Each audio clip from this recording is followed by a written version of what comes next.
Nuggets at Celtics Finals Preview. Naswept ng Nuggets ang season series. Luka Doncic, lumalakas ang pagiging MVP ngayong season. Timberwolves nanganganib ang sitwasyon sa playoff.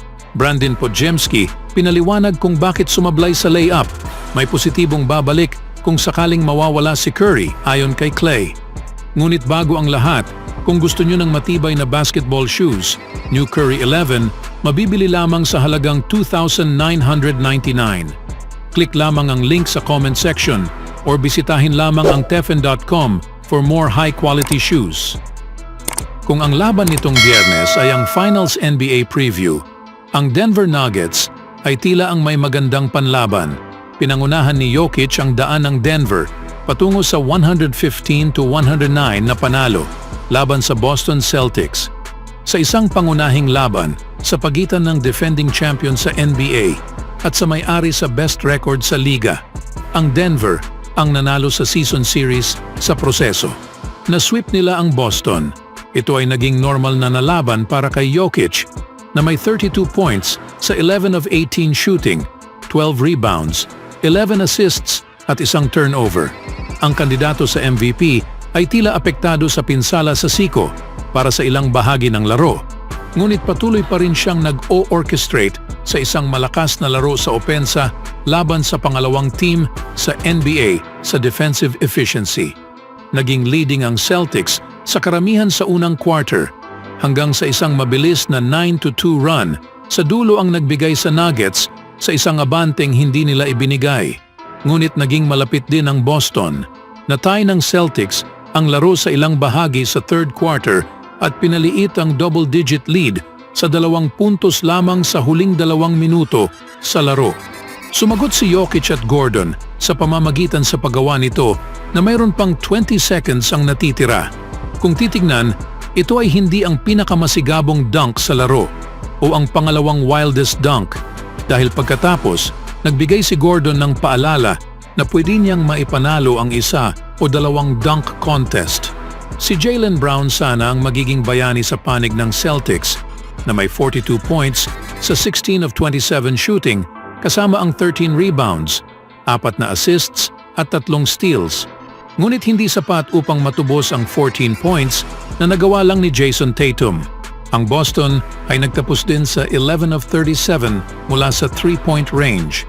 Ang panalo ay ang nagdala sa 43-20 Nuggets, isang laro lamang sa likod ng Minnesota Timberwolves para sa top seed sa West na may Oklahoma City Thunder sa pagitan nila sa kalahating laro pabalik sa unang pwesto. Speaking of Timberwolves, nagsimula ang Minnesota Timberwolves nitong Biyernes sa isang masamang nota at tiniyak ni Anthony Edwards na hindi nila ito magagawa muli sa huli sa laro na ito.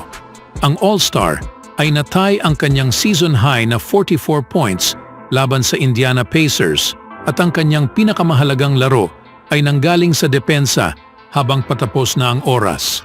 Pagkatapos makuha ang isang free throw para ilipat ng T-Wolves ang score sa 113-111, kailangan ni Edwards na tumakbo pabalik at nahanap si Aaron Nesmith sa transition.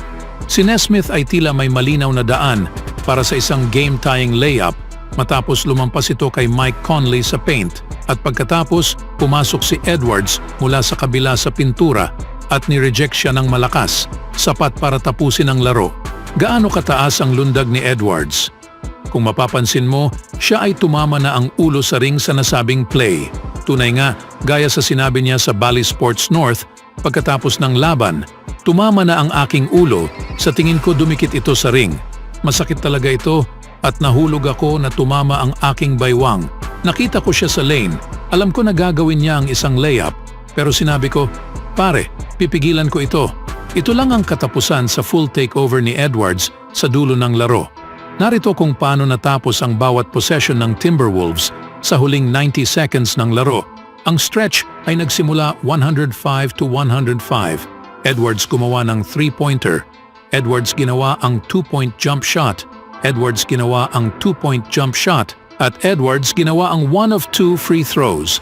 Nakapag-shoot si Edwards ng 18 of 35 mula sa field na may 3 of 7 mula sa 3-point range para sa laro na may 6 na rebounds, 3 assists, 2 steals 2 blocks at walang turnovers. Bagaman, nanganganib ngayon ang Wolves dahil ayon sa ulat ng The Athletic's Shams Charania, si Karl Anthony Towns tila mawawala ng at least 1 buwan.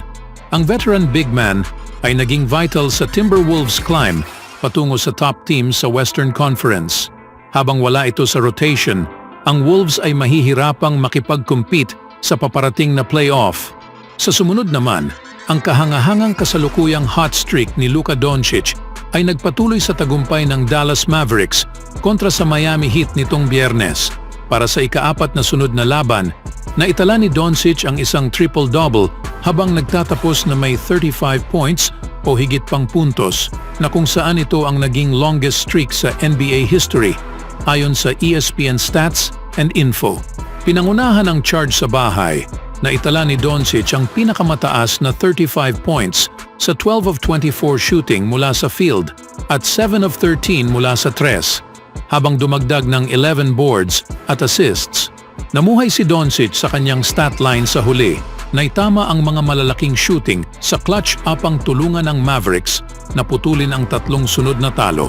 Ang Dallas ay umakyat sa 34-28, 2 laro lamang sa likod ng Phoenix Suns na may 36-26 para sa ika-6 sa Western Conference standings.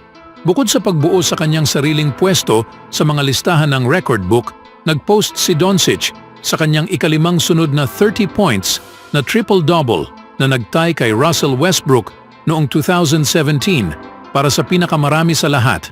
Namumuno si Doncic sa liga sa scoring na may 34.6 at pangatlo sa assists na may 9.8 bawat laro. Gayunpaman, ang kanyang kamakailang stretch sa kahusayan ay naungosan pa ito dahil sa kanyang huling 15 games, halos siya ay nag-a-average ngayon ng 35 points na triple-double bawat laro, nakapag-post ng 34.4 points, 10.4 assists at 10.0 boards mula pa noong February 3. Upang ilagay sa konteksto ang nangyari ngayon Biyernes, ito ay ang naging siyam na 35 points na triple-double ni Doncic, 2 pang higit kaysa sa kabuuan sa NBA combined, ayon sa StatMuse.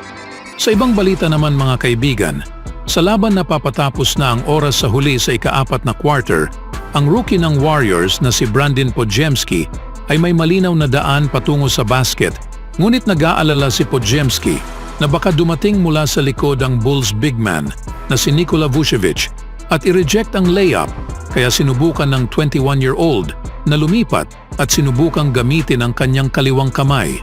Para kay Podziemski, tila ito ang siguradong bagay. Walang pag-aalinlangan, ito ay isang layup sa isang season kung saan siya ay epektibo at produktibo sa halos bawat pagkakataon. Sa totoo lang, nang inatake ko ang basket, iniisip ko na si Vucevic ay nasa likuran ko pa rin, sinabi ni Podziemski sa NBC Sports Bay Area. Sa hindsight, tumingin ako sa replay. Nakita ko na inipit pala siya ni Trayce Jackson-Davis, kaya sobrang naging open ako. Pero dahil iniisip ko na nasa likuran ko siya, inaasahan kong iisipin niyang gagamitin ko ang aking kanang kamay. Kaya inilipat ko ito sa kabila at ginamit ang aking kaliwa. Samantala, nagkaroon ng pinsala si Curry sa kanyang bukong-bukong sa huli sa ika-4 na quarter sa pagkatalo sa Bulls nitong Biyernes. Nahirapang naglakad sa court bago diretso sa locker room ng Warriors kung saan siya nanatili hanggang matapos ang laro.